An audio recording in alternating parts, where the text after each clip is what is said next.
Welcome back to Let's Wine Into It. So I'm Letitia. I'm Brittany. I'm Shawn. I'm Christina.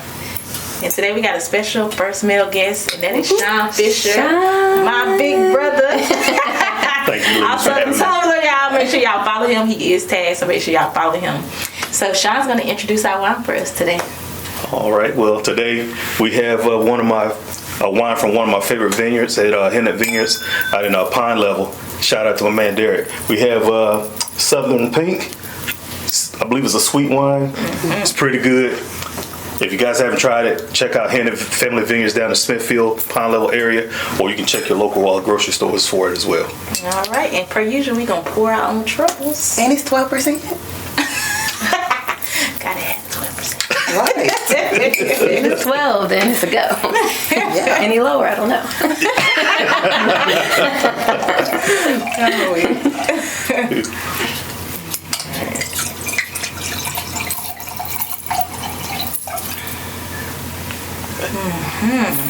Thank you. Smells good.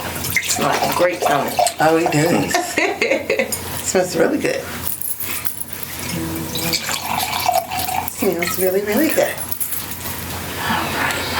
Y'all want me to top y'all off here? Let me just go ahead and top Go ahead. Y'all, they been here acting shy.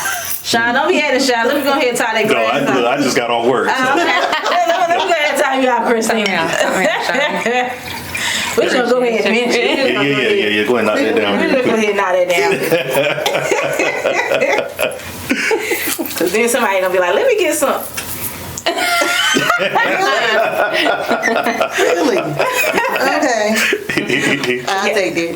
Okay, take that. I like that. So y'all know I like to start off a little spicy. Y'all gonna let me start off a little spicy? Go ahead. You do what you do. Do what you Okay, do. okay. I'm gonna start off spicy, but we're gonna start off a little sweet and taste this wine. So y'all go ahead and tell me what y'all think. Oh yeah. It's good. I like it. Okay, I like it. I'm not really a pink Moscato person, but this is good though. Like Yeah. it tastes like the grapes. Like I like it a little bit. You can actually tell that it's not like a lot of process to it because you can smell the grapes and stuff. So that's good. Yeah, that's true. I like it. Yeah, probably be good with something grilled like chicken or fish or shrimp. And that's the cook. He always pairing a good wine with some food. So y'all heard him. He says eat it with some grill. Or something seafoody.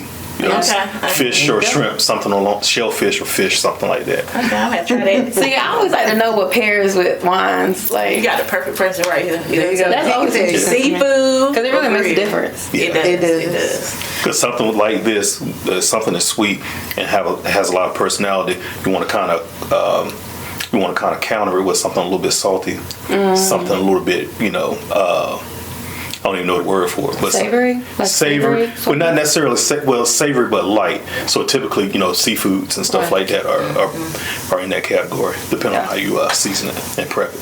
Okay. All right, so we're gonna get into the spice. Let's get it. And I'm gonna put Shawn in the hot seat. This Okay. You already know this is coming. How do you tell a female about herself if her hygiene is off or her pH balance is off and something just ain't right? Well, for those that know me, they know I'm pretty direct. But in situations like that, you do have to use some tact, and you don't want to hurt that person's feelings because you never know. You might be on that side. You would want somebody to treat you with that degree of respect and things of that nature. But just cut to the chase. Like, sweetheart, everything okay?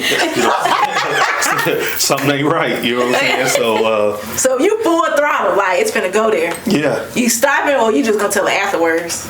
Oh, we gonna stop. Okay. Yeah, no, we gonna stop. Some men will go ahead. Yeah, they'll go ahead. Yeah, some dudes just don't care. They just want to get in and get out, literally and figuratively speaking. Oh, really smelling like fish. No, there's somebody you feeling. Oh no, we can't do that. You smell funky. You wanna know what somebody told me they did one time? They said they was young. They said it was young. They was like maybe high school age. Man, this girl smell like fish. This person said they took 2 pieces of gum, stuck them up their nose. I said, ain't no way. So you got That is so funny. I'm like, the girl ain't here. You better messing with the girl. You know, like not only that, but you gotta think about like this is like gum get stuck in your hair. You got nose hair, so like how you get that out? And I guess they don't chewed up gum. It was like fresh gum. Still, the moisture from your nostrils. Right. Yeah. Well, they using Bubblicious or something? There had to be some. They need some mint. There had to be some thick gum. Can't stick a chiclet up there. You know? Yeah, that's what I'm saying. Yeah. So you gonna do it with some tag gun. Like, babe, something's not right. Are you okay? But my thing is, as women, we smell ourselves before. Right. But because you get a lot of chances to smell yourself. When you Yeah. using the bathroom, Right. Yeah. wiping, getting up, you get a whiff of yourself. You do. And so my thing is, if you're that comfortable to lay down and open your legs, you know he gonna smell it. Right. But that gotta I'm be a just whole trying to figure nother- out. you just not Like, laying there like- unless it's like the first Yeah. day when you're smelling it, and it just, I don't know. Caught you off guard. But what do you do if you in that moment and then you? I'm like, But look, if I ever smelled myself, I probably would stop myself because I'm so, Yep. I would be self-conscious. What would you say? Oh, God. I was like, I was like, look, I would just be like, let's just. What, do you want to watch a movie or something? Like I would change the subject. Something like I would just make it seem. You can't. I had a guy tell me that he told the girl he was gonna go to his car to get something, and he never came back. I had somebody take it went in his car and left. But that was like a one time. Like they weren't in a relationship or anything. But he should have told her so that way she can know what to do. Or Some guys aren't really. She probably knew. She probably. she didn't care. Well, I had Probably no. I had a little bit of an incident like that in high school. My boys, y'all know which one I'm talking about. Had a Write the situation. name in the comments. Don't All I'm gonna say is, got into the heat of the moment and caught a whiff, and mind you, this has been 35 years ago. I still can catch that scent, and it sends a streak of pain through the right side of my head. You traumatized? Yeah. PTSD. Okay. Yeah. And I said, you know what? I got to go home and write a paper. Not even in school. Yeah. Didn't even have a paper to write. I had to make up something.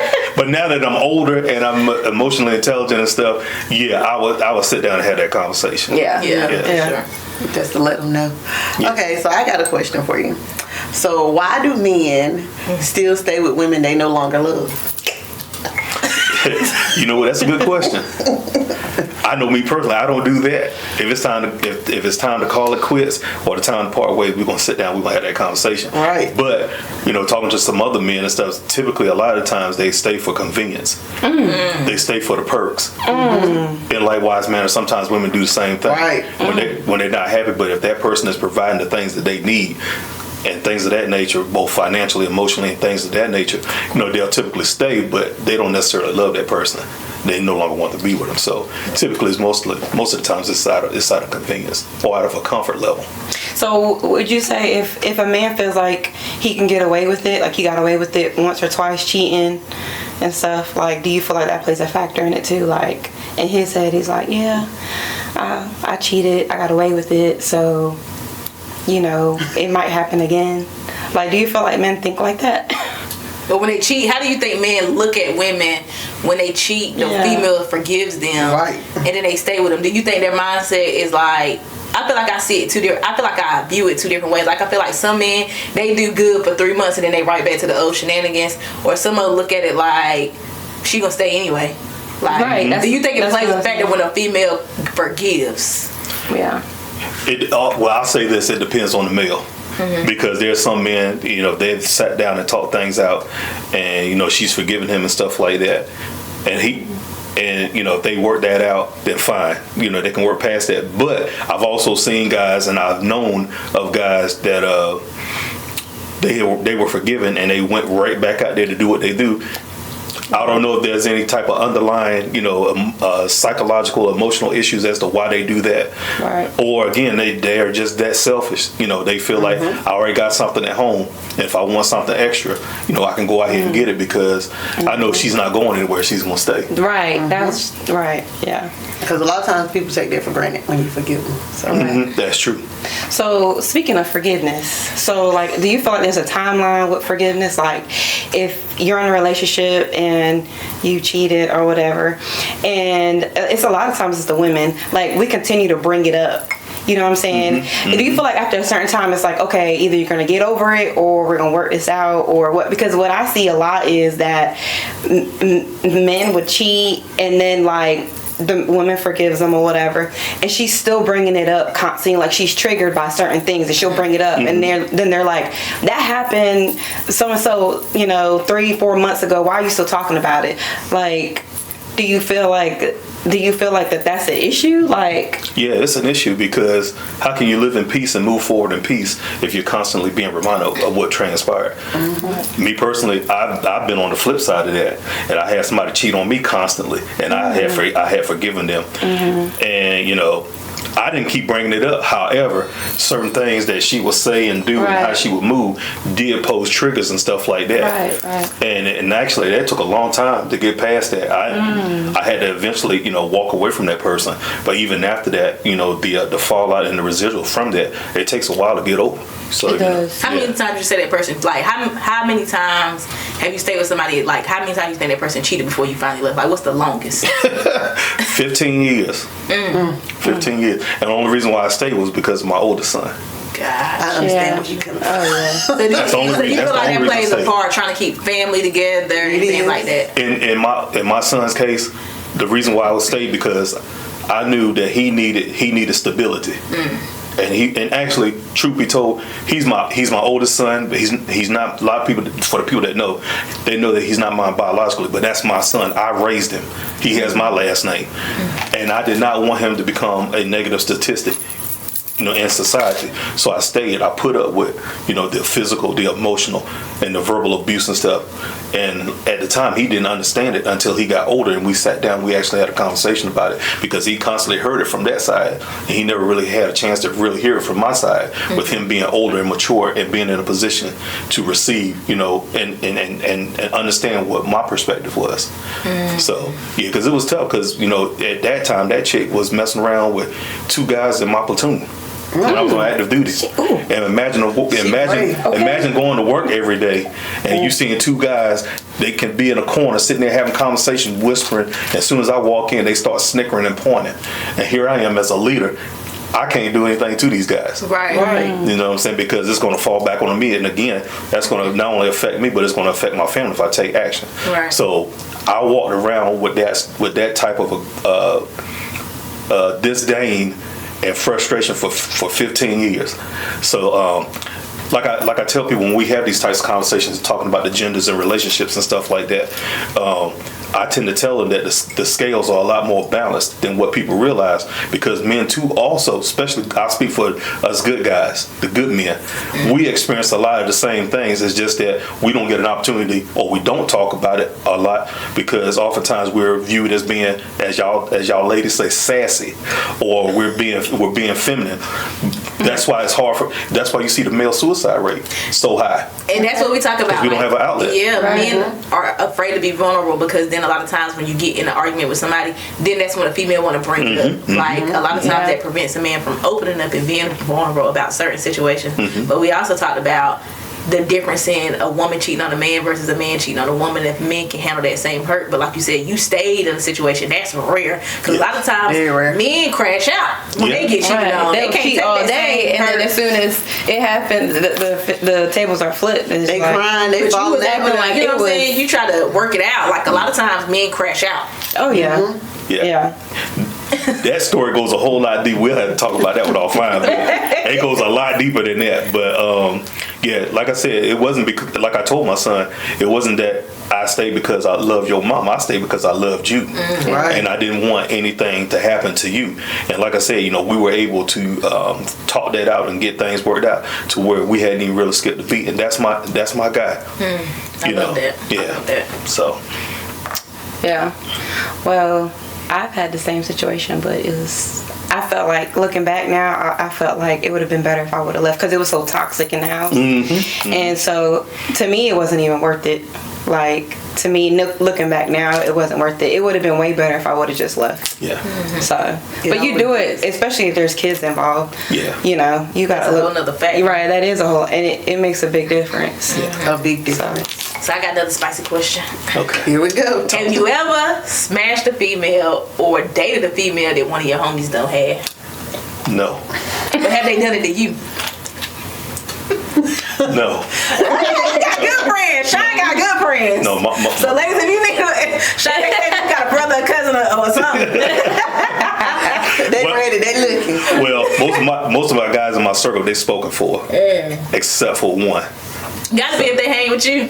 Yeah, but he's well. Not only is he one of my best friends, he's also my cousin, and I can vouch for him. He and I, we go all the way back to middle school, and we were brought up on the same morals and values, and we really believe on the laws of reciprocity as it pertains to any type of relationship.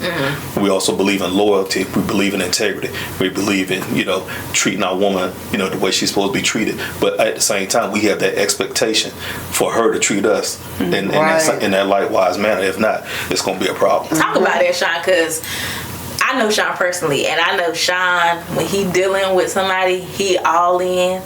He gonna do every step. Like Shawn is a gentleman, okay? He gonna make sure you good. He gonna take you out. He gonna introduce you to his lifestyle, the things he like. He gonna be engaged in the things that you like. But talk about dealing with a person that you giving your all, you putting that effort in, and you ain't getting it back. What does that look like from a man's standpoint? Like, what is it that you be requiring? Sometimes past relationships that you didn't get back. Well, first of all, I didn't get a lot of the respect. I didn't get a lot of the support, the attention, and the just the overall presence of being having somebody to support me in the things that I wanted to do. But I was all in for them. But when it came to reciprocating, they didn't want to do it. It was always an excuse. It was always an issue, or let someone else come in and have a need for something. They would have no problem with addressing that person's need. Because when I was married before, I had my ex. She didn't want to meet my needs. She expected for me to take care of her, meet her needs, and all those things. But when it was time to reciprocate, it was always an excuse. Or she was working hard, or she had this, that, and the other going on. I'm like, how can that be the case when I work nights? Yeah, granted, I work from home. I work nights, but I was cooking, cleaning, doing the laundry, and taking care of doing all this. So where is your energy going? I don't know, but doing all of that. What'd you say? And taking care of your child, cutting his hair, doing stuff like that. So for me, there is no excuse. You know what I'm saying? So y'all find one like that, he's supposed to keep, okay? Because Brittany talk a lot about the family that you come from is important, but the family that you curate is even more important. Absolutely. Like, you got to make sure the needs in your household is met, and then you can give to others. But you can't be out here giving that love, affection, attention, and doing this and that, the third for everybody else, and you ain't making sure home taken care of. Absolutely. And we had that conversation, and for whatever reason, it just kept going over that person's head. Then it just got to the point I said, you know what, I'm done. I'm walking away. How long was it before you were like, okay, I've had enough? It was a couple years. It was a couple years, because I'm the type of person, I'm gonna sit you down, we're gonna have conversations, and I'm gonna give you opportunities to correct that issue. That's right. And I'm not gonna be impatient about it, but at the same time, I, like with anybody, everybody has a threshold, and then once that threshold is crossed and I don't see changed behavior, it's time to go ahead. It's time to go ahead and call it. Talk about it. You got to. That changed behavior makes a difference. Absolutely. Okay? That means you've been listening. The actions speak. Okay. That's right. Right. An apology. The actions speak. That's right. Like the saying goes, an apology without changed behavior. Right. It's a moot. It's a moot right. point. It's nothing. It is. So since we talking about it, I had a question. So we talked about this last time. When you're married to somebody, after God, who do you feel comes first? Either your wife or your mama. Okay, with that one, I'm gonna take you to the scriptures on that one. Come on, I like that. It's Sunday. The Bible says you leave to cleave. You leave your mother and father, and you cleave to your spouse. And That's what again, it says. that's on the flip side as well too. Yes. You put your spouse first. Yes. It's God, spouse, then your kids, then everybody else. There you go. So, what does it mean when your woman is nagging, or a lot of guys call it complaining? Like, what does that mean? No, we call it nagging. We will keep it a band around here. It's nagging. What does that mean to you? When you're constantly trying to get us to do stuff, and you're not even really giving us a chance to process. process, one, all the things we got going on in our heads and all the other things that's going on in the household, and you constantly harping on us about getting something in particular done and whatnot. But in our minds, there are other things that may take priority. So we're sitting here trying to make assessments and trying to prioritize, see which things are more important. Yeah. Because in that instance, what may be important to you may not be at the top of his list as far as getting things done. But when you're constantly hearing about it, it's almost feel like you're being patronized and feeling like you're being belittled and treated like a child. And most men, we don't like that. Okay. So if you ask us to do something, typically you give us be patient, give some grace, and give us an opportunity to fix it. I know one thing is a lot of dudes say that if a female say something about something, they don't want to do it right then because then it look like I'm just doing it because you said something. Give me a couple days, then let me handle. You know what I'm saying? Stand on something because I don't want you to think, well, that just because you said something, I got to do it today. Like I want to do it in a couple days, maybe when you least expect it. But I don't know. I would say that's typical of an immature man. Okay. I was thinking the same thing. Because if you love your woman like I say that all the time, and if she loves you and she respects you and she asks you to do something, you're gonna do it right. You're gonna do it in a reasonable amount of time. It may not be in that very moment, but it will be done in a reasonable amount of time. And she knows when she asks me to do something. Sometimes she don't even have to ask because, like I always tell LT, I'm a point guard by nature. I foresee stuff, and I dish out down. I like to dish out downs because if I'm winning, the whole team wins. That's how I look at it. So I can sit here and make assessments and anticipate a need and try to take care of it oftentimes before she even asks for it. I got a question. Okay. So why, and talk for the immature men, because I know Shawn don't do this, okay? But why come when a female addresses a man about something, they try to flip the script and become defensive? And we're going to flip that both ways because I think women and men do it. So we're going to flip it both ways, but I'm going to let Shawn give a little brief, intermission on that. Well, why do men do that? Again, it comes back to the maturity level. They like to deflect because they avoid conflict. They're scared to they're scared to address conflict and confront it head on. And either they weren't taught that or they just lack the intestinal fortitude. I'm just gonna call it for what it is. You lack the intestinal fortitude to address those issues. You can't sit here and be in a relationship and you can't be with somebody if you're not willing to deal with the tough stuff and talk about it. Because I know, like with my situation, I know I'm not always right and she's not always right.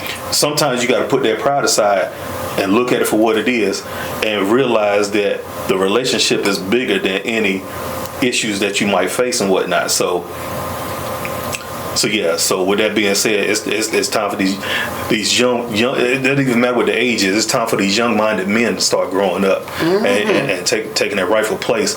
And in likewise manner, it's time for these women to allow for these men to operate in such a manner and whatnot. Y'all want us to lead, but sometimes leading y'all also includes holding you accountable. Agreed. Which is going to lead into my question: why do women avoid accountability? So I'm going to tell you, I learned this from the best cheater I ever met. Okay, matter of fact, he wasn't even the best because you got caught too many times. But anyway, a man once did me like this, and I did somebody this afterwards. I was saying her mad about something, like, you did it. What you gonna do? You leaving or you staying? Because I ain't finna keep. Oh, I did that to somebody that was shook. They were like.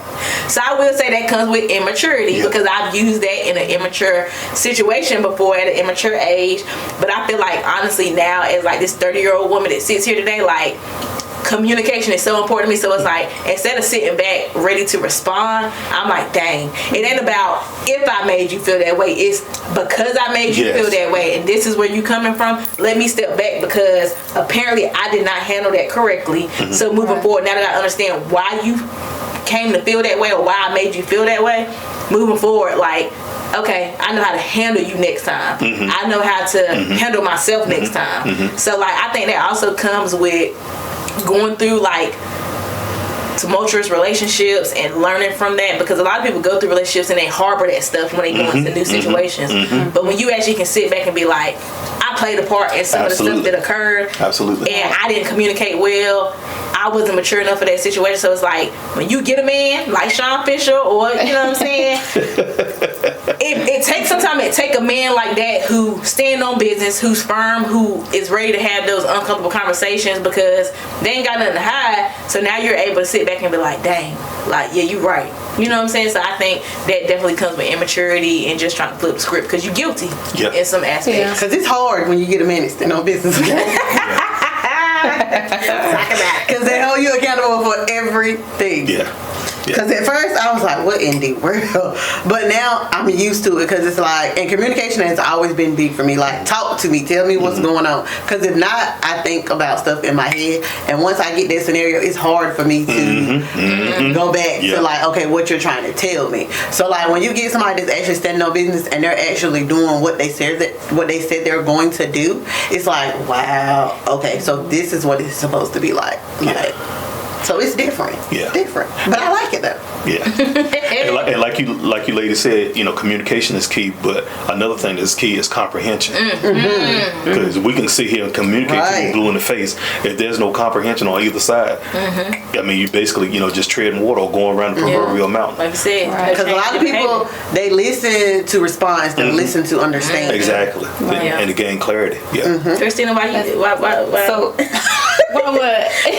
Why you feel like they... I was just gonna piggyback off of some of the things y'all were saying, but I just feel like with my experience, when a man has told me that I'm nagging, it's because I have been saying these things multiple times and you're not changing the behavior, so it's going to come off as nagging. So when a man is not emotionally intelligent, they're going to look at it as nagging. Sometimes it just depends on what it is. Like, I know some women will just nag just for control, for just other reasons. But for me personally, when a man has ever told me that I'm nagging, it's because I have constantly told you these things bother me and you're not changing your behavior.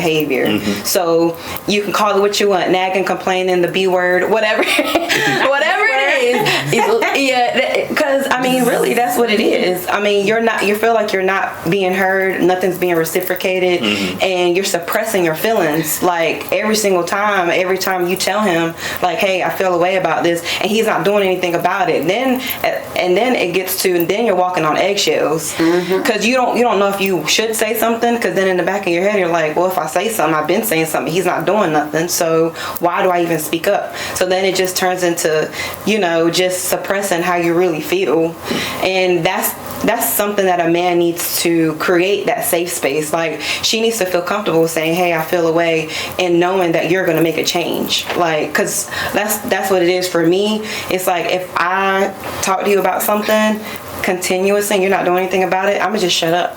And if a woman shuts up, that's when you need to be concerned, because when she's talking, she's fighting, she's putting in effort, she really likes you, like she's really trying with you. When she's quiet and so just sits back and let a lot of things just go over her shoulder, she's starting not to care, she's starting to detach. So and like I said, the scales are a lot more balanced than what people realize. Men tend to do that too on the flip side in similar situations. Yeah, because baby, I get scared when a man get quiet. What's wrong? Do you need something? What do you think? Don't get quiet on me. Talk. Like, what's wrong? Like, did I do something? Like, tell me. So I have a question. So what is the difference between companionship and partnership? Or do you feel like there's a difference? I'm gonna say the romantic/intimacy part is in a companionship. Partnership is more about taking care of your business. Literally, business. Yeah, because it's a partnership. Business. Yeah. Emotions and things of that nature are at the very bottom of the list of priorities. In a relationship? Oh, absolutely. Because you definitely need that business partner. I will agree. You need a business partner, but you also need that. Because you need somebody, even if they're not like your business partner, somebody who, whatever you got going on or trying to pursue, like they need to be behind you 100%. Absolutely. Regardless if they know, they feel like they don't do right. Yeah, babe, you got this. You can do this. Because I've asked, because I've been on dates and stuff, like, what are you looking for? Like, because that's one of the questions I'm very upfront about. Like, what are you looking for? So I know how to move, what we're doing, if I can contribute to that, if I don't want to. And a lot of them say companions, and I'm like, companion, like, you can't, that's not an establishment. You're not establishing anything really with a companion. Like, it's just the assets of a partnership, really, like all the other stuff. But I feel like partnership is way more important and more like concrete. But they just say companion. I'm like, I feel like you need both, but I feel like a dog could be elaborate on that, because I think a lot of men jump to that because they don't know what they're looking for. Because if you can say companionship, but what does that actually mean to you? Right. Because that might mean something differently to John Brown off the street versus Shawn Fisher. You know what I'm saying? Because like you said, you need both in a relationship, but at the same time, it's like, but what is a companionship to you? Yeah. Because I feel like that's a dry, basic answer, because you ask me what I'm looking for, I'm telling you, I'm looking for somebody who's loyal, somebody I'm ready to ride to the wheels fall off. Like, I need a whole list. you put that energy in, I'm putting it in right back with you. I'm not out here looking for, because it's easy to be like a companion. Like, what does that mean? Right, a dog could be a companion. You looking for somebody you can hug up with that you can hug up at midnight, because what does that look like for you? Like, your companion might just be somebody you can pull up on anytime you want to and get off and go about your business. Now, baby, what are you looking for? A wife? Or you looking for something tonight? Right. There's a difference. There is a big difference. Absolutely. Absolutely. Yeah. I agree. Really, was sipping that wine hard. Go ahead. Yeah, I'm just saying. It's about gone. But I mean, I ain't doing too bad. Not today. But I do got a question though. So, why is it that men that have like girlfriends or whatever the case may be, like they taking trips with them, they doing all this stuff with them, but why is it that they still like texting other women, still messing with other women? What's the whole point of all of that? Like, if you got a girl, you say you're not going nowhere, like she not leaving, you there with her. Like, what's the point of that?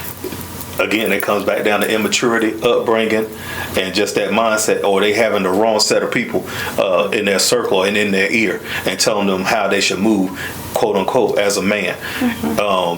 If you're a man and you're in a relationship and that woman is your person, there's no need for you to be stepping out and interacting with any other women on that level and stuff. It's okay to have friends and stuff like that, but to interact and being selfish and being greedy, you're not mature enough to handle a relationship. You're not emotionally intelligent to be in one. So why even waste that person's time being in one, knowing that you still want to dip out and do all this other stuff? Right.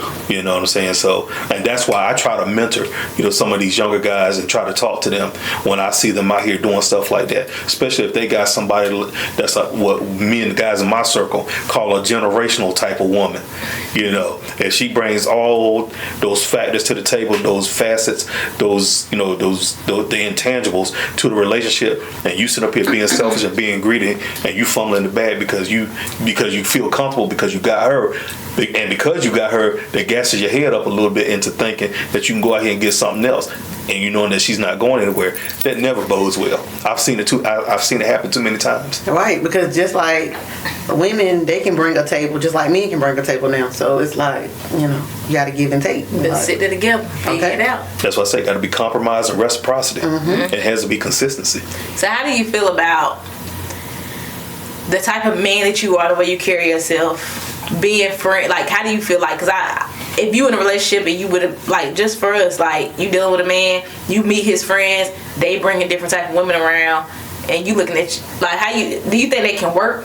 Like, the man you are, you dealing, like, your friends are out here playing the field, they bringing one girl around, but they out here dealing with that, like, we going on group trips, and every time we go on a group trip, you got a different female. Like, your homeboys do so. Right. Like, I'm looking like, hold on. Okay, right. Is this what you do? So do you feel like there is a balance where a man of your stature can be friends and have friends that you're close with who move that way?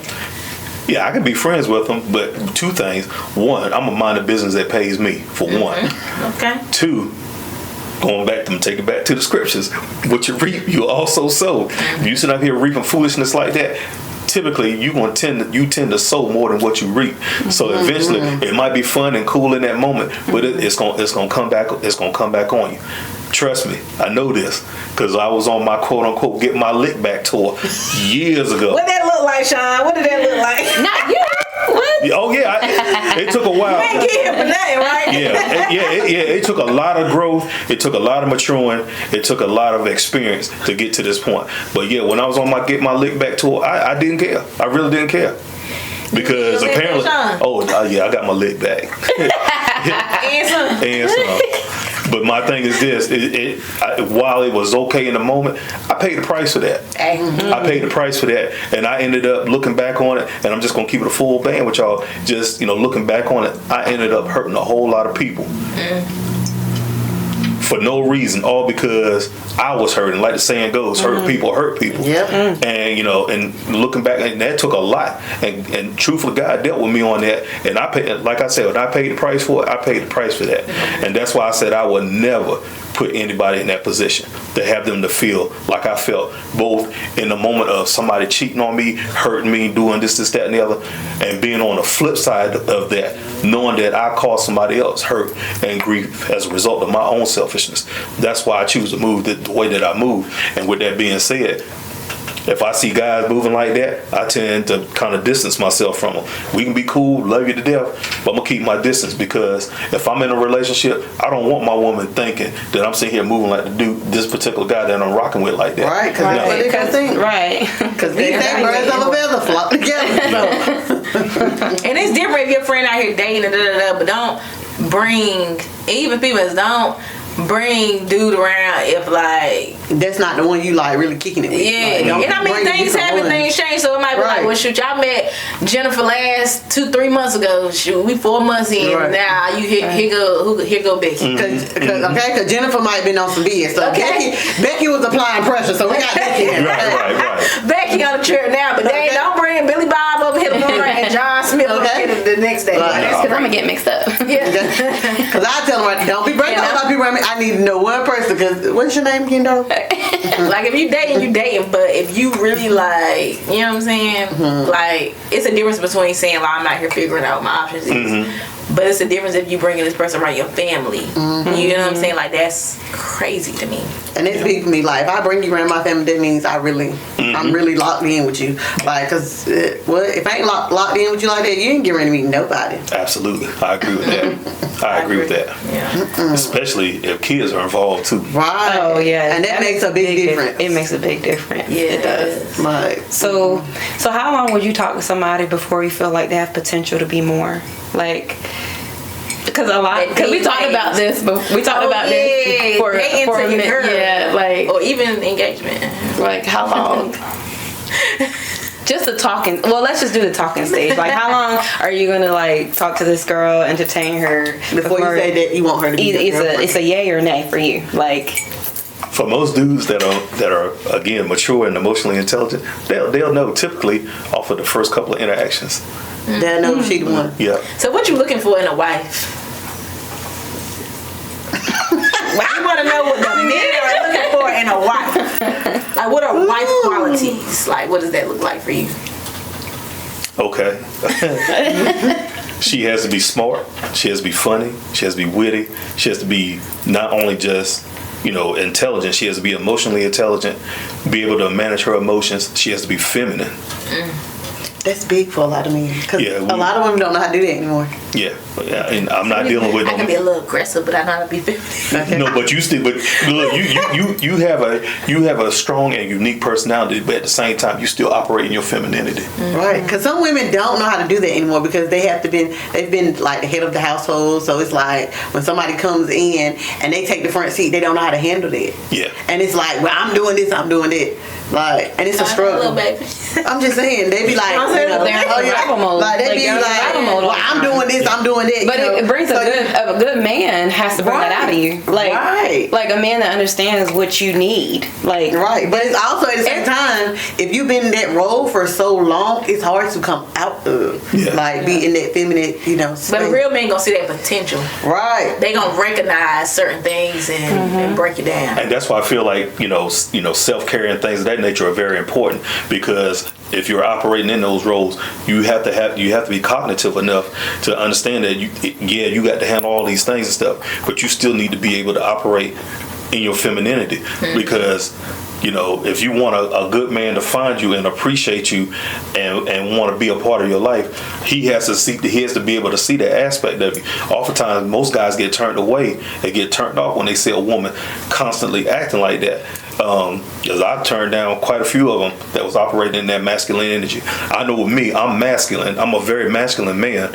I don't do well with masculine women like that because it's going to be a constant can't use the term that we Marines use, but it's gonna be a constant headbutting, type of thing, and we're not doing that. Nah, I get that because it's like different, like dealing with men. Then you find one who like a man, like Right.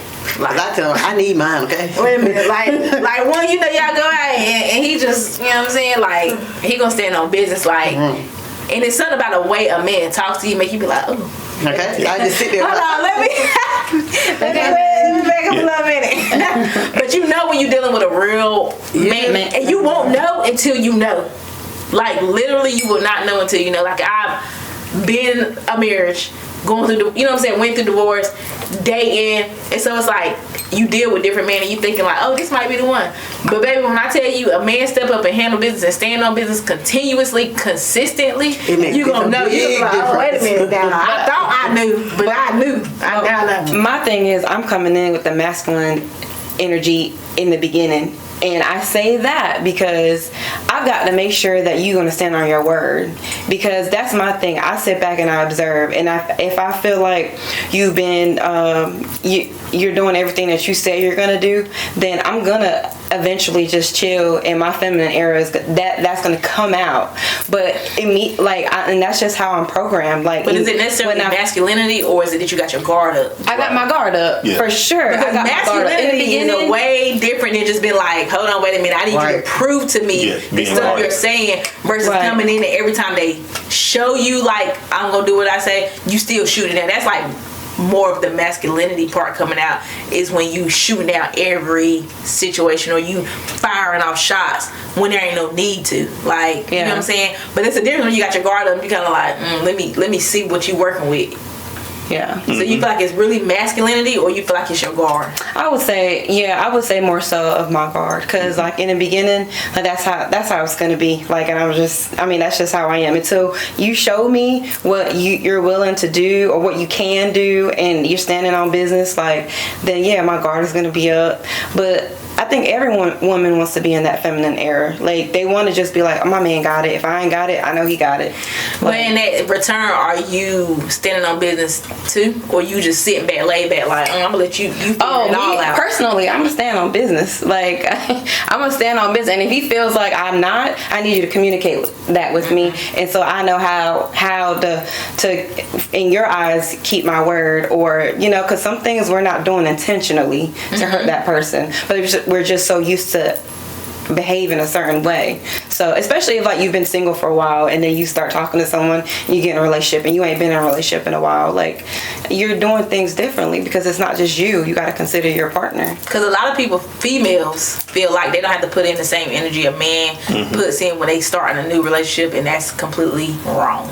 Because I'm the type I'm gonna put my all into it in the beginning, and if you mess that up, that's on you. Because I know a lot of people like, well, nah, I ain't doing this, that, and the third for no man until he showed me. No, I'm gonna show you what it is, because once you lose me, you gotta sit there and you gotta deal with that. Absolutely. I don't, because I'm gonna be sad for the first 5 days, but maybe after them 5 days over, deuces. And you won't be called, well, what you doing? Exactly. Where you at? What you doing? Can I come by? No, you cannot. And you, because they always say the female hurt them that first segment. Right. That second segment, baby, you got it. Yeah. Because you missed out, and I'm done. Like, it's 95 degrees. Okay.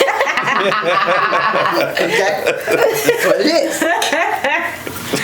But Shawn, before we close this out, do you got any questions for the ladies that the men might want to know that we ain't talked about on the podcast? Oh yeah, we want to know why women have a tendency to hold us to a level of expectations that they're not willing or able to reciprocate themselves. That's a good question. So I'll be honest, I'm not that one, because I'm like I just said, I go all in, and maybe that's a fault of my own, but I'm very big on not letting the last person determine how I treat the next person. So if I rock with you that type of way, I'm gonna put all in. I'm showing you, I'm showing up. Like when you say, hey, I want to do this, and the third, when. Like, I love my girls, but we all know we got a friendship to the point where it's like, I love y'all to death. But if that man call, I'm gone. I'm gonna holler at y'all. So I'm one who's gonna put in that effort. I'm one who's gonna wash them dishes. Christine ain't washing them dishes, but I wash dishes. I'm gonna do that. I'm gonna cook for y'all. You know what I'm saying? That's me. But it's like, I'm gonna show you what I am, and I'm gonna stay consistent in that, because I know I'm a wife. Okay. Yep. Okay, being a wife ain't gonna be a wife. So Yep. it's like I know what I bring to the table. So it's like I'm gonna put it all out there, and if you ain't moving on when I'm moving on, then cool. Deuces. Right. Cause I eat lunch every day. Okay. Every day. I make sure whether I cook it or mine, he gonna eat lunch every day. Okay. Now he gonna have something to eat. I'm saying some Okay. okay. So yeah. So when it comes to that, like. Once my guard is let down, I show you what I am about, what am I do, like, and I stand on business with it. Like, now if you can't stand on business with me the same thing and you lie to me and stuff, then that's when I be like, okay, But the same expectations I expect you to have, if we a team, we in this together, then I'm gonna show you we in this together. Mm-hmm. Like, okay, something go wrong or whatever, then you say, okay, well, I feel like this, like, I feel like we need to do this. Okay, well, what we gonna do? Like, I can help you do this. Like, we can do it together because that's a part of it. Like, I'm just not here like a damsel in distress. Like, okay, well, you figure it out, yourself. That's that partnership part. Right. Yeah. Like, that's where the partnership comes in at. Like, yeah, we working together towards the same goal. Like, we just not in it. Because that's also, like, if that affects you, then that affects our household. So, like, if you're not 100%, then how can you be 100% to me? Mm-hmm. So yeah, and for the folks in my circle, and even talking with my girl, I use the for those that follow sports, I use the Michael Jordan, Scottie Pippen analogy. The guys, y'all know what I'm talking about. There's some things that Michael was good at and excelled at, but wherever Michael fell short, that's what Pip came in. That's what Pip came in and picked up the slack. Like case in point, Michael was the league leading scorer and so on and so forth. But in order for Michael to get rest so he can be efficient offensively, Pippen would take on the assignment of guarding the opposing team's offensive player and stuff like that. So with that being said, those guys were able to feed off of each other, and God helped the teams when both of those guys was clicking on the same level. That's how those guys created a dynasty and won championships because each one there was balance, and each one of them knew their role and knew how to flow and operate in that role. Gotta know your role, okay. And that balance, girl. Yeah. I was looking at an interview with Michelle Obama, and she said, with marriages and relationships, it's not always going to be 50-50. It can be 80. Some days I can get 60. Right. But your partner has to understand, okay, she's not, whatever it may be, why she's not giving her 100% or her 50% or whatever it is, like, he has to pick it up for you. And that's just the understanding that you and your partner have to have. I watched that interview because she said that she was like, I love Barack. She was like, but there were times where I did not like him. She was like, there were some years I did not like him, but I loved him. Okay. Yeah. She was like, marriage is hard. It is. Yeah. Marriage is hard. It is. And I think people view marriage differently. Like, I think people get married for the facade of it, like the whole wedding part. But you got to think about after the wedding. Like, what about the marriage? Like, are both of y'all going to be willing to work on the marriage? And that's just like, I think it takes a lot for both of people to say, okay, I feel like we need a marriage counselor and we should go to marriage counseling. Like, and both of y'all are willing to go because it's something you have to work at. And even if ain't nothing specifically wrong. But sometimes just to check in. Yeah. Right. But the key with that is that marriage counselor has to be unbiased. Yeah. Right. Yeah. Because you can't carry that over. Like, it's like you got to be working together. Yeah. A lot of times I feel like couples go to marriage counseling when it's too late. Yeah. It's the last resort. Like, they've tried everything and now they are like, oh, let's go to marriage counseling, when really it shouldn't be that way. I feel like honestly, like, at some point you should go to counseling with your partner. Just because, for support, emotional support. And make sure you're on the same page, because a lot of times that unbiased person gonna ask questions that y'all ain't think about. Y'all thinking about, oh, I'm in love and this, that, and the third's going good. Oh, let's get down to the real nitty gritty. You know what I'm saying? They might bring out some things that you ain't even thought about. Right. You know what I'm saying? Because it's all glitz and glamour until something come up. Yeah.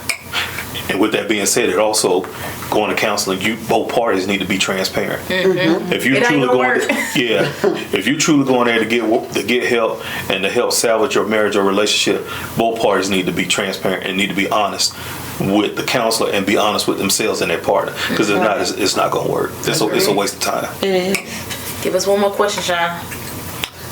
Oh, I got my 2 questions out the way. Go ahead. Oh, you got it off your chest. Yeah. All right, Shawn got it off his chest. So we definitely appreciate Shawn for coming out, whining into it with us. Thank you, ladies, for having me. I appreciate it. So make sure y'all like, comment, share, share. subscribe. Please. Because we got Facebook, YouTube, okay? Come Yeah. on. And thank y'all to everyone who's already doing that. We appreciate right. y'all. We appreciate the sure. support. And I'm gonna go ahead and tap into that as well. These ladies are doing an exceptional job getting these topics out here, and I thank them personally for allowing me to come on here so we can kind of get things out in the open, so we can talk about things, and maybe sessions like this can actually help open up the level dialogue between the genders instead of this man bashing, this woman bashing type of stuff. That's right. Let's come to the table. Let's sit here and talk this stuff out, get it worked out, because we know that tomorrow or even the next moment is not promised to us. Okay. That's right. So let's go ahead and work this thing out and keep this thing moving. I know that's right. Shawn, go ahead and drop your Instagram, Facebook, whatever you want to follow you on, Snapchat, all that. Well, you can give me a follow on Tumblr, JKUSMC89 on Instagram and TikTok. You can give me a follow here on Facebook, Shawn Fisher, and you can also give me a follow on Snapchat. I believe it's ShazUSMC. So same thing, like, follow, comment, share, do all those things, and I'll do the same with you guys. All right, we're going to do a little cheers. So thank y'all for watching. My name is